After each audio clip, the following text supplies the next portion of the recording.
Paleontologists have discovered the remains of the largest known marine reptile. Fossilized jawbones measuring over 2 meters in length were found on a beach in Great Britain. According to researchers, they represent a previously unknown type of ichthyosaur from the late Triassic that appears to be significantly larger than any other known marine reptiles on Earth. Estimates suggest that the ocean monster could have been over 25 meters long. The first fossil fragments were discovered in May 2020. An 11-year-old girl came across the ancient mandible while walking with her father on the beach in Somerset. Realizing they had discovered something significant, the father and daughter contacted Drive. Dean Lomax, a paleontologist at the University of Manchester. Dr. Lomax in turn contacted Paul de la Salle, an experienced prospector and fossil expert who found a similar, huge jawbone in May 2016. The results of the analyses of the discovered bones were published in the journal, PLOS One. I was amazed by the discovery. In 2018, my team, including Paul de la Salle, examined and described the giant jaw found by Paul. But this new specimen is more complete and better preserved. Now we have 2 of these giant bones that have a unique shape and structure. Lomax said. Scientists and explorers returned to Somerset beaches to retrieve more fossil fragments. Over time, the team discovered additional pieces of the same jaw that fit together perfectly. The last bone fragments were found in October 2022. Researchers determined that the bones belonged to a previously unknown species of giant ichthyosaur that was about the size of a blue whale.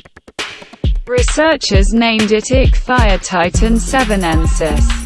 The bones are approximately 202 million years old, i.e. from the end of the Triassic period. In those days, giant ichthyosaurs swam in the seas and oceans, and huge dinosaurs roamed the land. However, these were the last moments of these giants. Shortly after this, the so-called late Triassic extinction, as a result of which approximately 23 to 34% of the planet's surface disappeared. Sea animals. Ichthyosaurs appeared about 250 million years ago, reaching a length of over 15 meters. However, their larger versions are known only from the late Triassic. Researchers believe that these creatures were wiped out during the mass extinction. Interestingly, both bones are the latest known remains of giant ichthyosaurs. They are about 13 million years apart from their last known relatives, the ichthyosaur Shonosaurus sacaniensis from British Columbia, Canada, and Himalayasaurus tibetensis from Tibet, China. Detailed studies of the internal structure of bones were conducted by Marcello Perillo from the University of Bonn in Germany. His work confirmed that the bones belonged to an ichthyosaur and revealed that the animal was still growing when it died. We were able to confirm a unique set of histological features typical of the lower jaw of giant ichthyosaurs. Much information about these giants is still shrouded in mystery. But with more fossils we will be able to unlock their mystery, he said. It's amazing to think that giant blue whale-sized ichthyosaurs swam in the oceans around Britain during the Triassic period. These jawbones provide tantalizing evidence that a complete skull or skeleton of one of these giants may one day be found. You never know, Lomax admitted.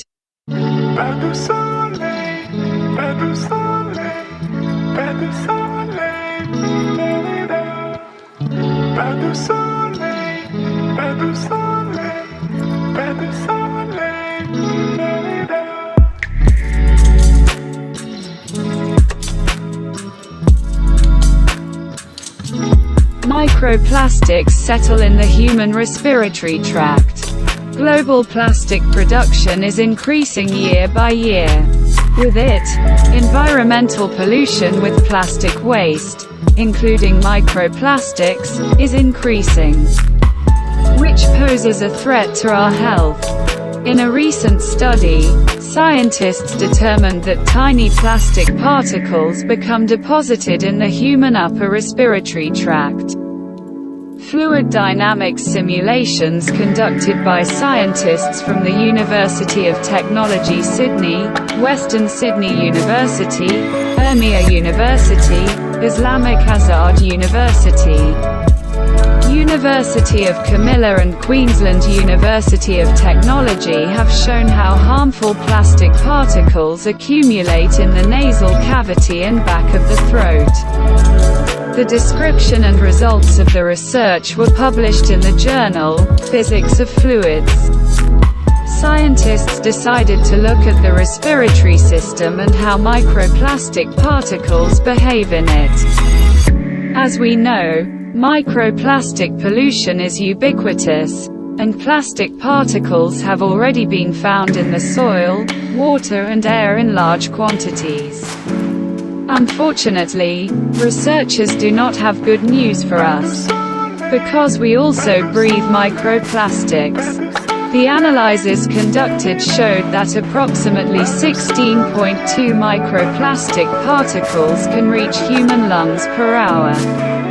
In effect, it looks like we're inhaling one credit card a week. Unfortunately, these particles are often also toxic, which means that they can negatively affect our health. So studying how tiny pieces of plastic travel through our respiratory system is crucial. Therefore, a team of scientists representing several universities decided to take a closer look at this issue. For this purpose, a computational fluid dynamics model was developed to analyze the transport and deposition of microplastics in the upper respiratory tract. In this context, scientists decided to look at particles that differ in shape, spherical, cylindrical and tetrahedral, and size, 1.6, 2.56, and 5.56 micrometers. Different breathing rates were also taken into account. Generally, it has been noticed that microplastics tend to accumulate in warm places, such as the nasal cavity, middle throat and on its back wall. It should be emphasized here that where these particles are located in our upper respiratory tract is partly related to the structure of this part of our respiratory system, especially its asymmetry. As a result, they leave the main airflow line to land in these places. In terms of the influence of respiration rate and particle size, what was expected was found. First of all, faster breathing contributes to less microplastics being deposited in our upper respiratory tract. The largest of the analyzed molecules also remained in the mentioned locations more often than others. Scientists argue that their research highlights the importance of the problem, especially in regions where plastic pollution is high or in highly industrialized places. In the future, studies are planned on a much larger scale, which will include, among others, factors such as air humidity or temperature, and with individualized models, this time in relation to the lungs.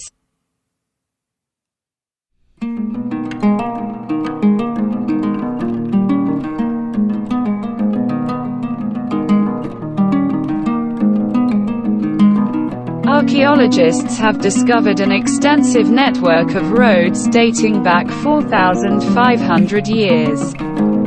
Thousands of tombs line the routes. In what is now Saudi Arabia, archaeologists have discovered an impressive network of roads along which thousands of tombs have been found.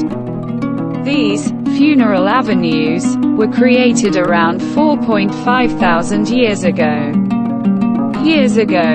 And the longest one is 170 kilometers long. Scientists called the ancient road network funeral avenues because there are tombs along each path. These routes in the early and middle Bronze Age connected oases and pastures over a wide area and led Bedouins and their animals through avenues surrounded by ancestral remains to the water. Discoveries of scientists from the University of Western Australia were published in the magazine, The Holocene. Funeral avenues were the main highway networks of their time. They show that the populations living on the Arabian Peninsula 4,500 years ago were much more socially and economically interconnected than previously thought, says archaeologist Matthew Dalton of the University of Western Australia. Scientists used satellite and aerial photos in their research, which allowed him to confirm the existence of a network of ancient roads. Then it was time for ground research and excavations. In total, the team located avenues in an area of 160,000 square kilometers. Over 17,800 tombs were discovered around the road network, of which approximately 11,000 lies in the immediate vicinity of paths, as if it were part of the funeral avenues. Stone-lined burial sites such as those found in what is now Saudi Arabia are quite common throughout the Arabian Peninsula. But in the northwestern part of the peninsula they are much more concentrated and plentiful. Researchers say the density of burials is unparalleled in any other excavation site. Most of the discovered tombs resemble an exclamation point or a keyhole from above. Scientists have noticed that the greatest density of tombs lies near water sources. These oases show some of the densest known concentrations of tombs anywhere in the world. The sheer number of Bronze Age tombs built around roads suggests that populations had already begun to settle permanently in favorable locations, Dalton admitted. Upon closer examination of individual oases, scientists identified a network of smaller paths radiating outward. They suspect they were probably used to move herds of animals during periods when rainfall was higher. Ancient paths lead to the tombs. Some of the roads were paved with red stone, but most were simply formed by the constant movement of people and especially the animals along the routes. A network of roads connects huge areas.